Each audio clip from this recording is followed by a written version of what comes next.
আসসালামু আলাইকুম বন্ধুরা, আশা করি সবাই ভালো আছো। কিন্তু আমি ভালো নাই, প্লাস আমাদের ত্রিপুরার মানুষ ভালো নাই। আমাদের ত্রিপুরার মধ্যে বিরাট বড় বন্যা হয়ে গেছে। এই যে যত পানিগুলো দেখতেছো, চারিদিকে পানি জমে রয়েছে, পুরা নদীর পানি।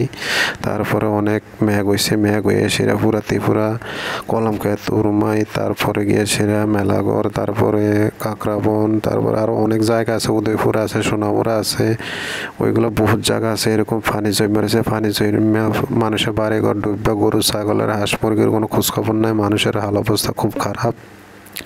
তারপরে গিয়ে সেরা একটা বোট দিয়ে সেরা কিছু মানুষ যাইতেছে, তারা আমাদের বাড়ির মধ্যে সাহায্য করানোর লেগিয়া।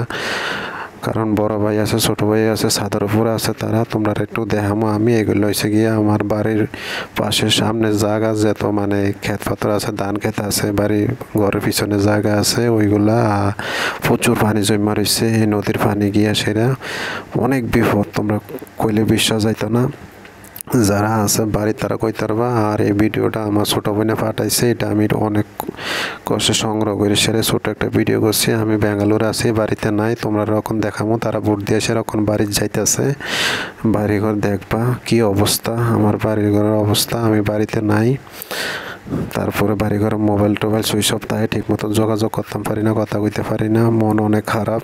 ব্যাঙ্গালোর মধ্যে পড়ে রয়েছে আমি। এই বিরাট বড় বন্যা হয়েছে ত্রিপুরার মধ্যে, সব ত্রিপুরার মানুষ খুব বিপদের মধ্যে আছে। সবাই সবার জন্য দোয়া করো, যাতে তাড়াতাড়ি এই বন্যাটা কাটটা জায়গা, পানি কমা জায়গা, মানুষ আগের মতন ভালো এই জায়গা। ওই যে ছাদের উপর দেখতেছো আমার বড় ভাই আছে, তারপর ছোট ভাই আছে, ছাদের উপর দাঁড়া রয়েছে। আর নিচে দেখো ঘরের পাশে সাইডে প্রচুর পরিমাণ পানি জমছে, বকমান পানি।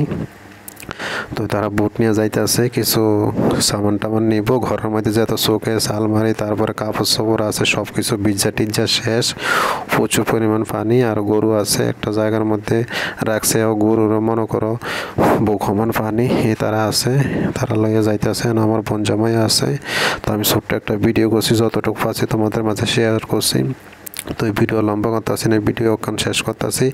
এতটুকু বলবো, সবাই সবার জন্য ত্রিপুরা মানুষের লেগে দোয়া করবা, যাতে তাড়াতাড়ি এই সমস্যাটা কাটতে জায়গা, আবার সবাই সবার মতন ভালোভাবে সুস্থভাবে বাড়ি ঘরে আইসা সব কিছু ঠিকঠাক করে যাতে আগের মতন ভালো থাকতে পারে। তো সবাই ভালো থাকবা।